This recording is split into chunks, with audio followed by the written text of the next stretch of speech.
What's up, social media? Bam! It's like you guys came live at the same time. Instagram, Facebook, hello. I hope you are each having a wonderful day and start to your week. This evening, we are going to specifically discuss how to maximize fat loss during a shorter dieting phase. Now, Instagram, I will warn you, you might get knocked down in a second because Boo, my cat, is right by the phone, but we will pray and hope for the best. So what I'm talking about when I refer to a shorter dieting phase is a dieting phase that is 6 to 8 weeks, which in most instances, at least in my case, is much shorter than the 10 to 14 weeks I often recommend and pursue with my one-on-one clients. Now, there may be several reasons as to why you would consider a shorter dieting phase, and that's a topic for a whole nother discussion, but to rein in a few, it might be due to preparing for an event or a vacation, maybe a wedding, maybe a photo shoot, seeing family for the first time in a long time, or it may be because that you, with your excellent self-awareness, have realized that there's no way in hell you can commit to a 10 to 14 week diet. So instead, you commit 110% to a shorter diet and try to do your best to maximize fat loss with the shorter window you have at your disposal. Now, with that said, there are a few key nutrition changes and exercise changes I'll discuss in order to get the most out of your shorter fat loss phase, but that will also prioritize not only effectiveness, but sustainability. I want to make it very clear that the approach, or rather the strategies that I recommend, are by no means resembling a crash diet and by no means are going to set you up for rapid weight regain after you conclude this shorter diet. They are approaches or strategies that are going to allow you to take a sustainable approach, maximize fat loss, and still be in a great position to transition into a seamless start to your post-diet maintenance phase. Now, without further ado, let's get started. First things first, you need to up your protein intake because as a result of trying to push every ounce of fat loss out of this shorter dieting phase, we're going to have to cut calories a little faster and a little lower than usual. So actually, I should have started with calories. I'll come back to protein. So what I mean is when I typically start a diet for someone who's going to push 10 to 14 weeks, I might only start with a 10 to 15% calorie reduction. However, if we have a shorter window and this person is on board to committing to giving their very best, we may start with a 15 to maybe 21 or 22% calorie deficit. So now we have a greater deficit on hand, which means hunger may present itself a little earlier on during your diet. So now, the appropriate transition into eating more protein, we have got to prioritize protein to help keep our appetite under control. And furthermore, in conjunction with the faster rate of calorie reduction, we are at a slightly elevated risk for losing muscle mass. Again, by prioritizing protein, we help to make sure we maintain as much muscle as possible during our dieting phase.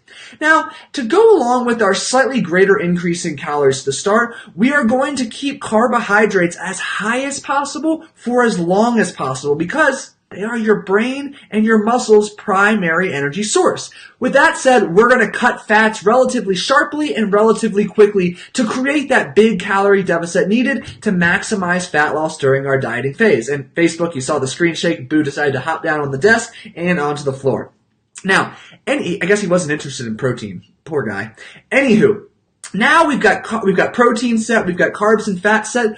We are going to then put a high priority on fluids and vegetables. We're going to make sure a handful or two of fluids are present in every single meal, and we're also going to make sure we're drinking plenty of water during the day, specifically aiming for 8 to 12 ounces of any fluid immediately before and immediately after every single time you eat, whether it's a meal, whether it's a snack. And what this is going to do is put in play a multi-pronged approach to maintaining your appetite because again, with this slightly larger calorie reduction, you are more likely to experience a greater uptick in hunger, which is going to increase the likelihood that you feel the temptation to stray from your plan. But no, this is a short dieting phase. We're going to maximize every single week, every single day, and actually do everything in our power to commit 110% for every single meal throughout this phase.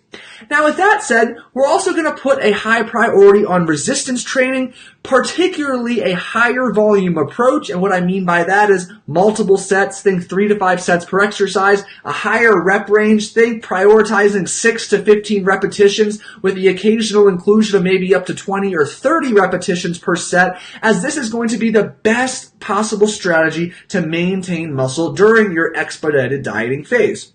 And furthermore, on the training side, we are going to do our very best, only if it's appropriate with your weekly training program and goals, which is, again, another discussion for a different day, but we are going to prioritize high-intensity interval training. And the reason being, high-intensity interval training is going to help increase the number of calories you burn in a given 24-hour period. It's going to help prioritize fat usage as fuel, and better yet, also help with our goal of maintaining muscle mass during this expedited dieting phase. So again, high-volume resistance training and at least one high-intensity interval session per week are going to be your foundation of your weekly exercise regimen.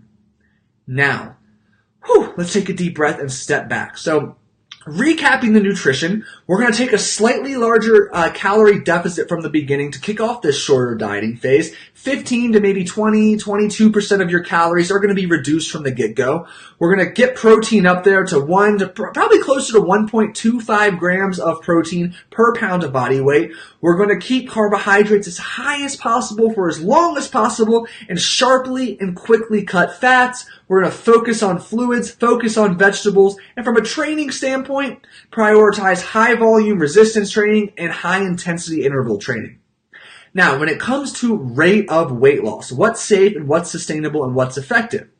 Traditionally, I recommend 0.5 to 1% of your body weight per week as a reasonable and sustainable goal when targeting weight loss during a 10 to 14 week dieting phase. However, since we're trying to maximize fat loss during this shorter dieting time frame, we're going to increase that ever so slightly to between 0.75 and 1.5% of your body weight per week. So for instance, a 200-pound individual might target 3 pounds per week rather than the regular 2 pounds per week. And over that shorter time, we hope to still make significant gains, but again, in a sustainable manner. Questions, comments, concerns? Please let me know if you have any. I'd love to engage with you, hear what you have to say, hear what you have to ask, and we'll go from there. Tomorrow night, same time, 7:30 p.m. Eastern Time, we'll be live talking more nutrition nonsense. No, I'm just kidding. It's not nonsense. It's great stuff that you asked me, and I'm excited to talk about it with you. So stay tuned. I'll see you tomorrow night, and until then, enjoy the rest of your evening.